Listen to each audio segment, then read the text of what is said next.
Coba deh Anda bayangin, kita putar waktu balik ya, ke tahun 1985. Indonesia waktu itu lagi di puncak-puncaknya kekuasaan rezim Orde Baru. Betul. Dan suasananya, terus terang cukup mencekam.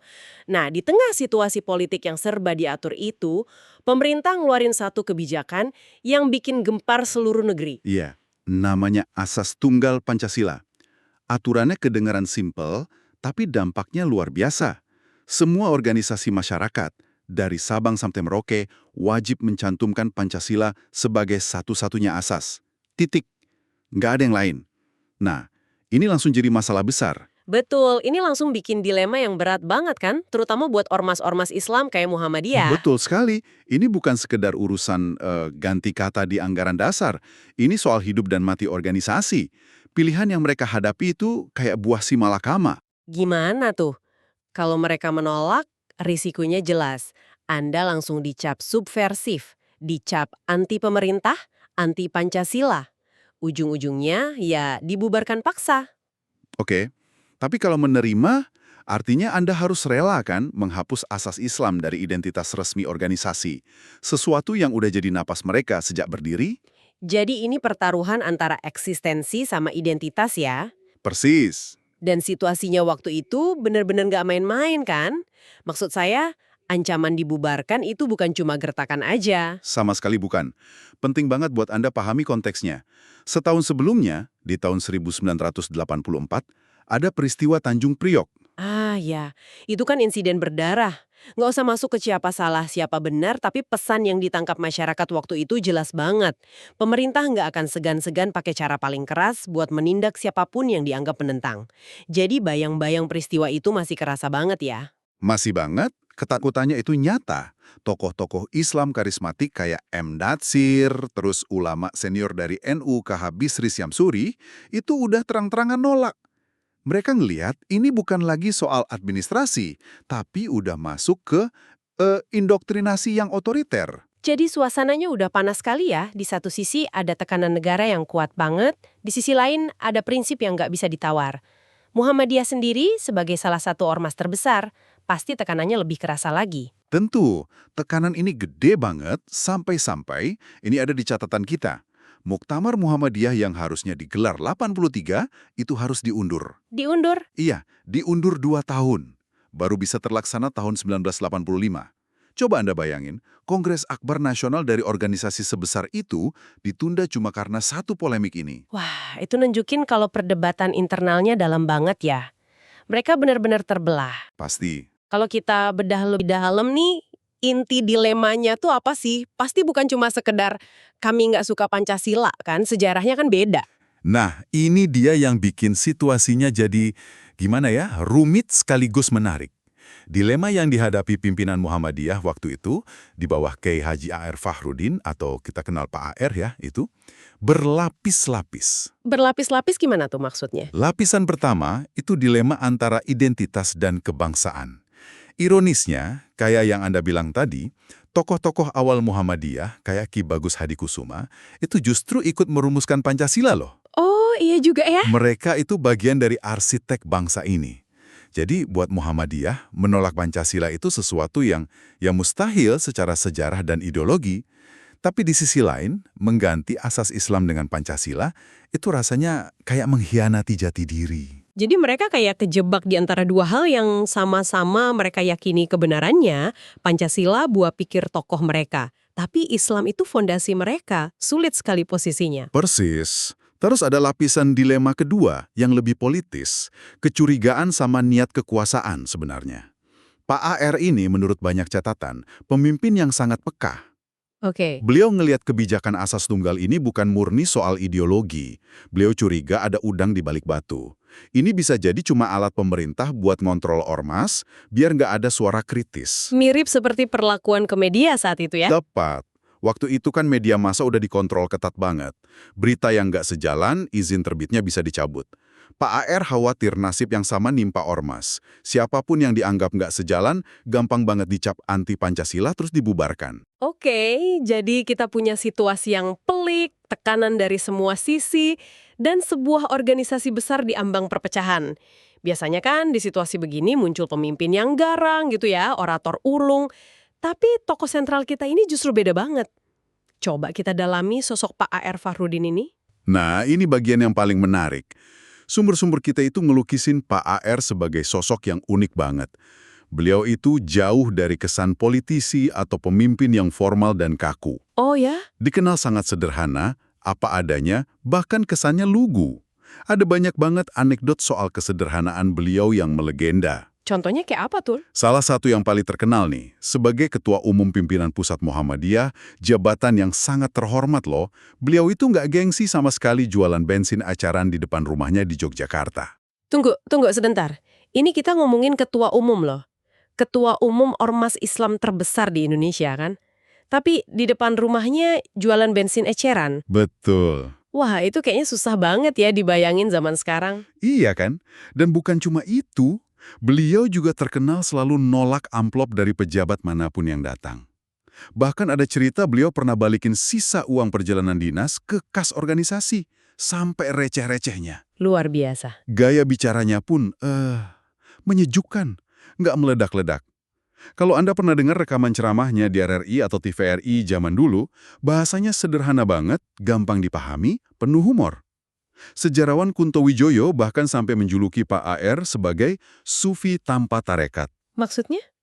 Maksudnya, nilai-nilai spiritualitasnya itu udah nyatu aja sama perilaku sehari-hari, bukan lagi sebatas ritual formal. Dengan karakter kayak gini, gimana hubungannya sama pusat kekuasaan waktu itu, sama Presiden Soeharto? Biasanya kan penguasa lebih suka berhadapan sama orang yang selevel. Justru di situ letak kekuatan Pak AR. Hubungannya sama Presiden Soeharto itu istimewa banget. Soeharto, yang kita kenal sebagai penguasa yang sangat kuat dan disegani, itu naruh hormat yang luar biasa ke Pak AR. Kenapa bisa begitu?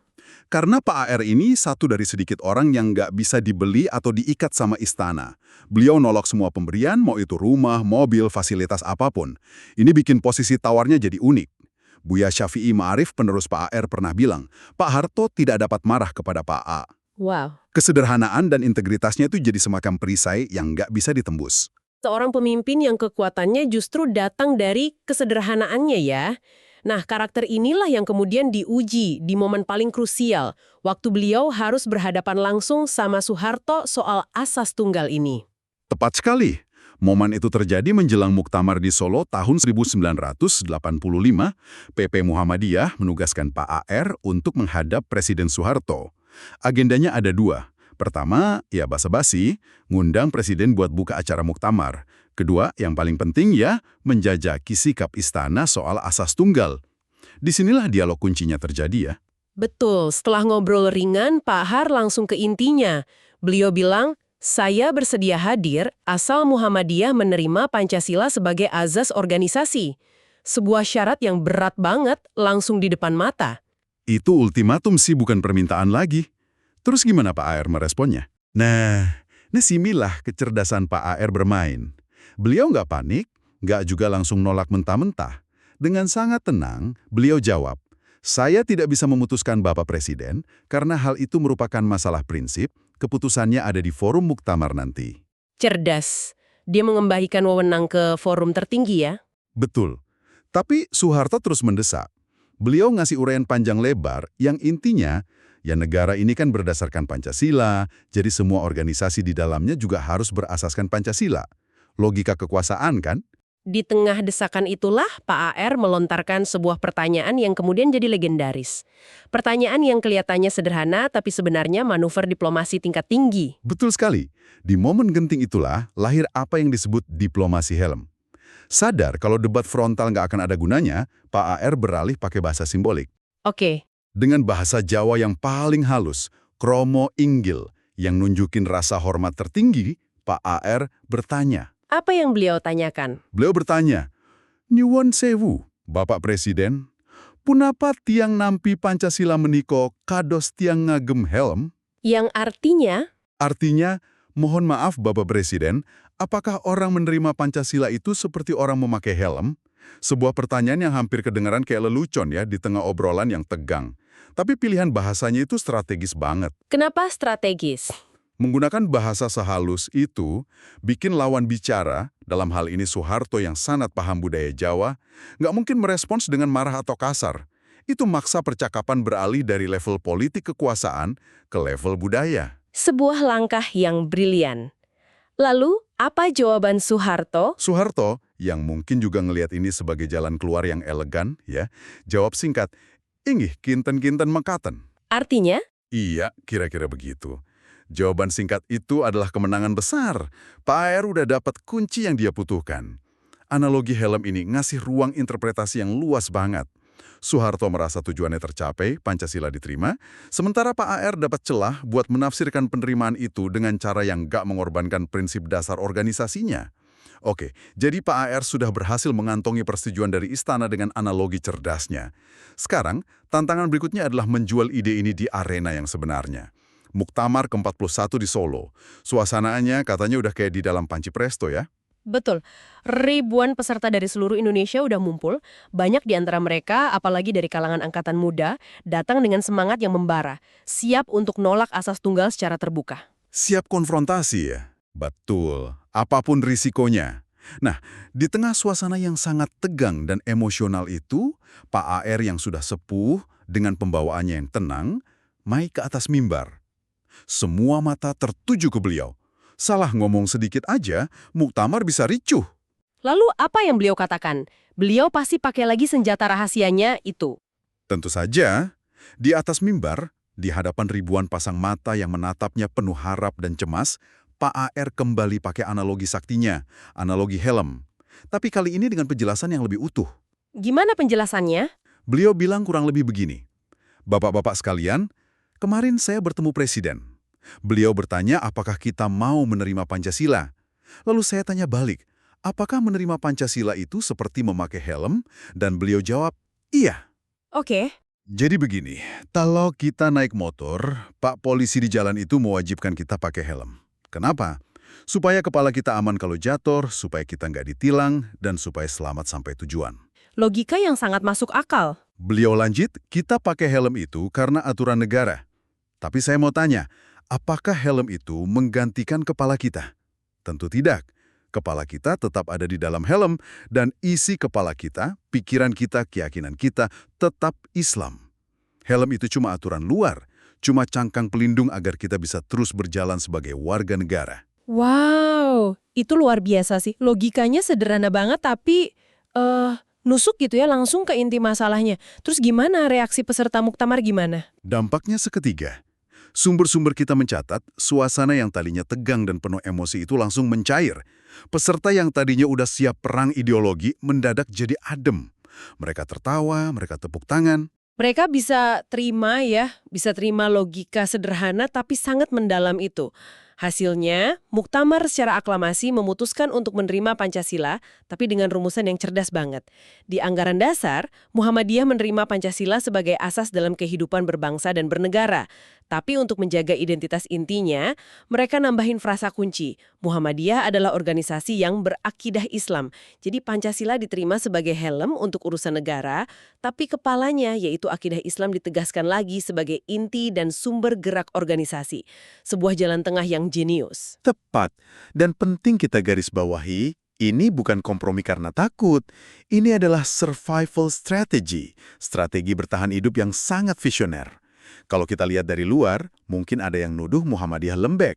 Iya. Tapi coba Anda bayangin senario lain. Kalau waktu itu Muhammadiyah nolak mentah-mentah terus dibubarkan, jutaan orang akan terdampak. Ribuan sekolahnya, ratusan rumah sakitnya, panti asuhannya bisa disita negara. Gerakan dakwah dan sosial yang udah dibangun puluhan tahun bisa hancur sekejap. Jadi pilihan yang diambil Pak AR itu pilihan pragmatis ya untuk menyelamatkan sebuah bahtera yang sangat besar ya. Betul sekali. Kisah ini benar-benar ngasih pelajaran luar biasa ya soal kepemimpinan dan kebijaksanaan. Kalau kita tarik benang merahnya, pelajaran utamanya ini soal seni mencari jalan ketiga. Ini contoh nyata gimana kita bisa beradaptasi tanpa harus kehilangan prinsip inti kita. Betul. Cocok banget sama nasihat Pak AR yang lain. Terhadap pemerintah, jangan tolak pinggang, tetapi jangan munduk-munduk. Sebuah nasihat yang sangat seimbang. Jangan arogan dan konfrontatif, tapi jangan juga jadi penurut yang kehilangan sikap kritis. Dan filosofi helm ini, menurut saya relevansinya kuat banget untuk Anda hari ini. Gimana tuh? Kita kan hidup di zaman yang sering maksa kita masuk ke kotak-kotak polarisasi. Kalau nggak 100% dukung, berarti Anda melawan. Seolah-olah cuma ada dua pilihan, hitam atau putih. Padahal dunia ini penuh dengan warna abu-abu. Tepat. Kisah ini ngajarin kita cara misahin antara wadah dan isi. Wadah itu ya aturan main kita sebagai warga negara.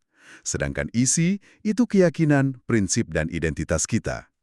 Keduanya nggak harus saling menegasikan. Bisa jalan beriringan kalau kita cukup bijak dan kreatif. Sebuah cara pandang yang menyejukkan di tengah kebisingan hari ini. Terima kasih sudah membedah kisah ini dengan sangat menarik. Sama-sama. Dan sebagai penutup, saya mau ninggalin satu pertanyaan buat Anda renungkan. Kisah Pak AR nunjukin cara bijak menjaga keyakinan inti di tengah aturan negara pada zamannya. Nah, pertanyaannya adalah, di zaman sekarang, dengan segala kerumitan sosial dan politiknya, isu apa yang menurut Anda paling butuh filosofi helm versinya sendiri?